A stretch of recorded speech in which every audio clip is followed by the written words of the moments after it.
बन्धूकपुष्पसङ्काशं हारकुण्डलभूषितम् एकचक्रधरं देवं तं सूर्यं प्रणमाम्यहम्।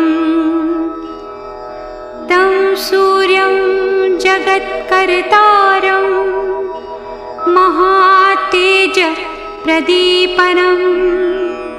महापापहरं देवं तं सूर्यं प्रणमाम्यहम्।